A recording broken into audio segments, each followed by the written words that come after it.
जातीय जनगणना के आंकड़े आए हुए अभी एक दिन भी नहीं बीते थे कि इसके बुरे परिणाम आने शुरू हो गए। दरअसल जनगणना सबसे ज़्यादा जोर लगाया जा रहा था राजद के द्वारा, लालू यादव के द्वारा, तेजस्वी यादव के द्वारा। अब यह खतरा उन्हीं के सिर पर आ गया है। अब उन्हें यह पता नहीं चल रहा है कि अब क्या किया जाए। और यह हुआ यह है कि अब दरअसल बिहार में जो सबसे बड़ी जाति है वह है मुसलमानों की जाति, मुस्लिम, जिसे अल्पसंख्यक कहा जाता है। वो तो असल में बहुसंख्यक बन के बिहार में रह रहा है।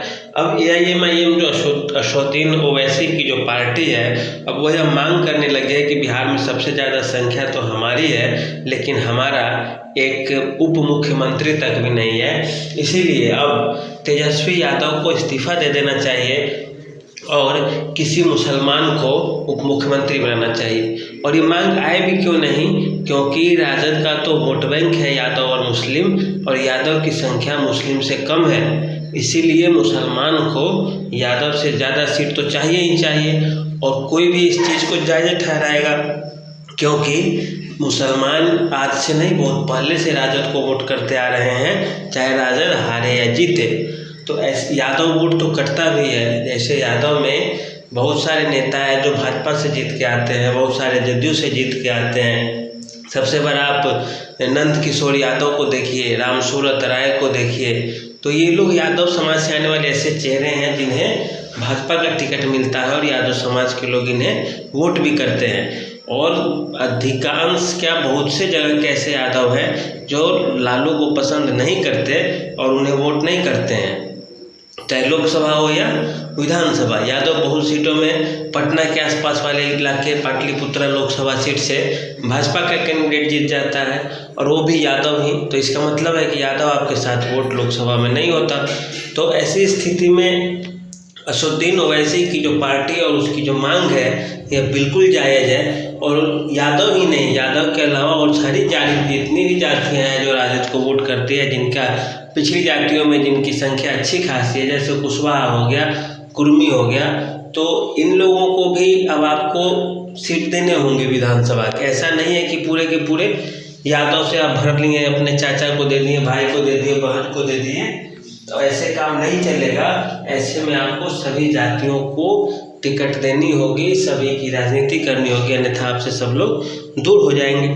और यह दुष्परिणाम आने, ये ऐसा नहीं है कि नया है, सब लोग जानते थे। इसी कारण इसकी जब शुरुआत हो गई तो लालू और राजद के जो लोग थे वो तो पहले से ही तैयार थे कि हम ऐसे ऐसे बयान देंगे, ऐसे ऐसे काम करेंगे।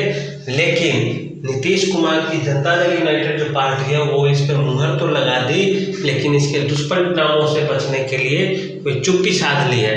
जदयू के किसी बड़े नेता की तरफ से कोई बहुत बड़ा बयान नहीं आ रहा है कि इसका संख्या इतना प्रतिशत, इसका संख्या इतना प्रतिशत। इससे पहले यही सोचा जा रहा था कि इससे सवर्ण समाज को नुकसान होगा, लेकिन सवर्ण समाज को इससे नुकसान नहीं होगा, बल्कि अब फायदा ही होने वाला है।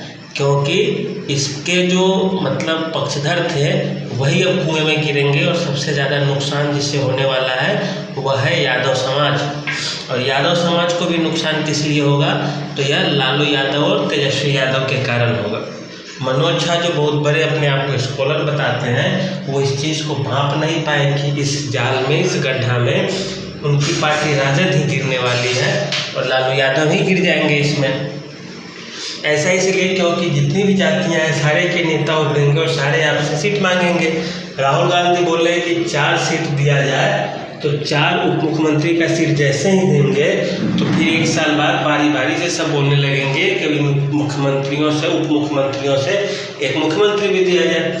जैसे मुसलमान यदि उप मुख्यमंत्री के पद का यदि मांग कर सकते हैं, तो वो ये भी मांग कर सकते हैं कि हमें मुख्यमंत्री बनाया जाए। और आप बनाएंगे भी क्यों नहीं, आपकी आबादी तो 14% है, लेकिन अगले की आबादी 19% है, और आने वाले वर्षों में उसकी आबादी 22% हो जाएगी, आपकी रहेगी 18% 19%। तो आपसे ज़्यादा मुसलमान रहेगा, और मुसलमान यदि एक मुश्त वोट करेगा तो उसे तो मुख्यमंत्री का पद चाहिए ही चाहिए। और क्यों नहीं चाहिए, उसकी जिसकी ज़्यादा आबादी होगी वही तो मुख्यमंत्री बनेगा। तो ऐसे में तेजस्वी यादव के सपना पे पानी फिरेगा। लालू यादव जरमा आकर गिरेंगे, लेकिन उससे पहले तेजस्वी यादव और लालू यादव के ऊपर अभी मुकदमा चलने वाला है और उसमें देखिए अगर जेल के अंदर चले गए तो उनकी सारी राजनीति ठप हो जाएगी। बिहार में नीतीश कुमार ये अब समझ गए हैं, इसीलिए वे अब दरकिनार हो गए हैं। और इस तरह से अब फायदा किसको होगा? फायदा इसका मिलेगा जदयू और भाजपा को। जदयू को भी उतना फायदा नहीं होगा क्योंकि ललन सिंह बहुत तलमला रहे थे। अब इसके बाद कोई असंतोष उपजता है, कोई स्थिति ऐसी बनती है तो उसका खामियाजा भुगतना होगा राजद और जदयू दोनों को।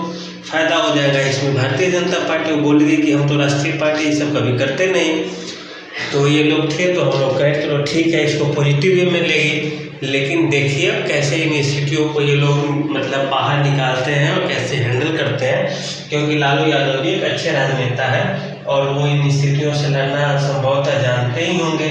लेकिन यही तरीका क्या होगा देखिए। लेकिन स्थिति अब यही रुकने वाली नहीं है। सभी जातियों से जो 400-500 जातियाँ हैं सभी से एक नेता उभरेंगे और सब एक अलग विचार के साथ, अलग मांग के साथ आएंगे।